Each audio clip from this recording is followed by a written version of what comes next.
The art of losing isn't hard to master. So many things seem filled with the intent to be lost. Elizabeth Bishop. The pain of losing. I've had my cat Ty for 5 years. I got him for my daughter when he was only 3 weeks old, but as is always the case, I ended up caring for him most of the time. I don't know how to describe the pain of losing my cat without sounding too dramatic or self-indulgent. It's like a cruel hand is grabbing at my heart and squeezing it hard. The weather is now cold in Ohio. It's been raining nonstop. When I imagine Ty stranded in the cold, I die a little inside. He's always been a house cat, and I spoiled him. He's never felt cold, hungry, or unsafe. Ty wasn't a particularly affectionate cat. He treated me like his slave, only let me stroke him on his own terms when it suited him. He liked being around us, but he needed his space. I loved him despite his aloofness. We had our moments too. He'd jump on my chair and rub against my back after I spent hours writing, hunched on my laptop.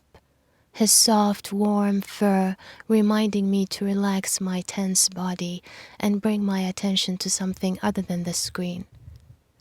I loved him like a child, turning on the heater after I bathed him, afraid he'd catch a cold. I bought him turkey slices from the human food aisle because he loved them.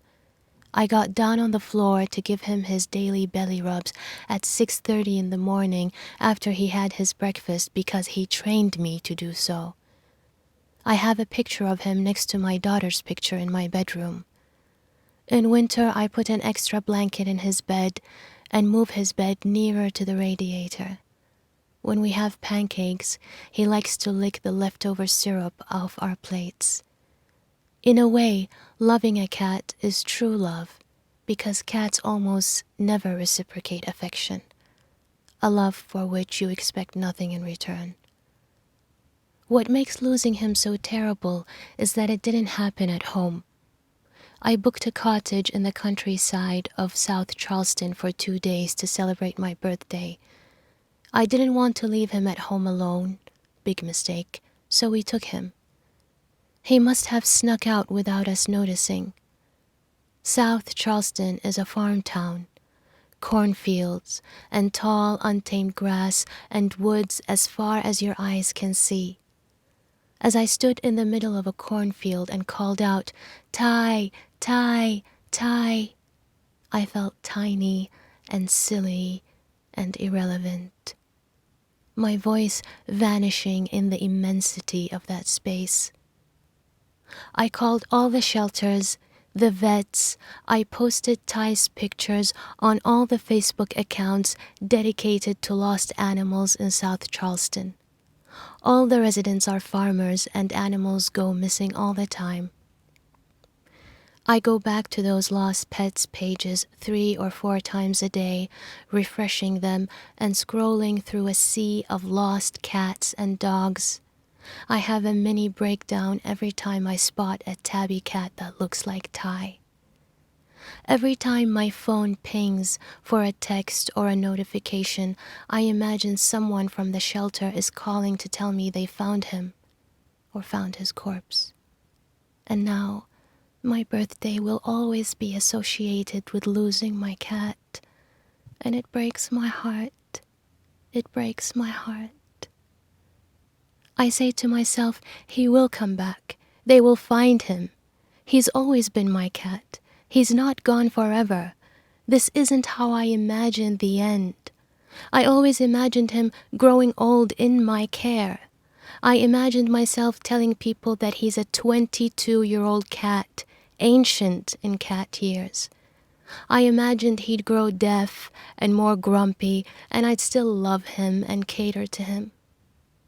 Other days, I wake up in the night in terror, having dreamt a coyote took him, there in the thick, dark fields of South Charleston. I find I want to tell someone. I don't know. I just want someone to empathize with me. If I talk about how much I miss him with my daughter, Juri, she cries, and then I cry, and then it's another sad day. So I tell Tom, the printing guy at Office Max. I design flyers, but my printer decides to stop working. So I go to Office Max to print them. In the photo, Ty is looking straight in the camera. My name is Ty. I'm lost. If you find me, please call my human. And then my phone number. I tell Tom I need 50 copies. I tell Tom I lost my cat, stating the obvious. Tom says he's sorry with an absent voice and a distracted look on his face. He tells me he hopes I find him, but it's just out of courtesy. My eyes well up. I drive the 3 hours back to South Charleston to distribute flyers and set traps. Then I walk in the woods and shout, "Ty, Ty, Ty." Hundreds of birds burst out flying, startled and startling me. The rain comes down hard, and I keep yelling, "Ty, Ty, Ty," even though I know it's futile. Most of the trees have lost their foliage. They have that sinister, wicked look. The woods are carpeted with yellow and brown leaves. My tears mix with the rain dripping down my face. My small voice echoes back to me. The image of him scared and wet and alone breaks me. A shelter sends me a photo. Is this him? It's a cat that looks like him, but it's not Ty. In the fraction of the moment it takes me to click on the photo, enlarge it, and take a closer look at this terrified, starved-looking cat they found wandering and lost, my heart races, my knees buckle, and the tears fill my eyes, and then the release. The release of the breath I didn't know I was holding.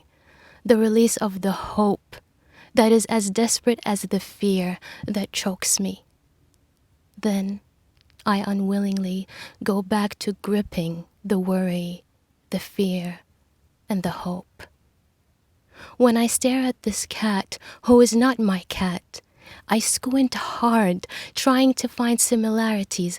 Yes, the eyes are the same, but the white around the mouth is not right.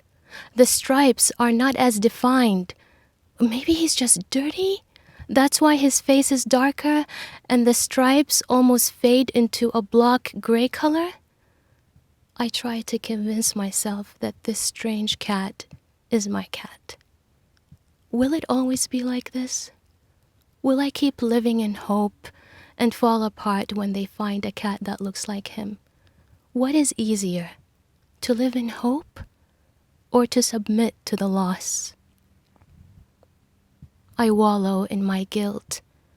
If only I didn't take him with us. If only I was more careful. If I torment myself. I never wanted to be without him. He traveled with me and Juri from the UK to Dubai, from Dubai to Kuwait, and from Kuwait to the United States. He was never just a pet. He's our family.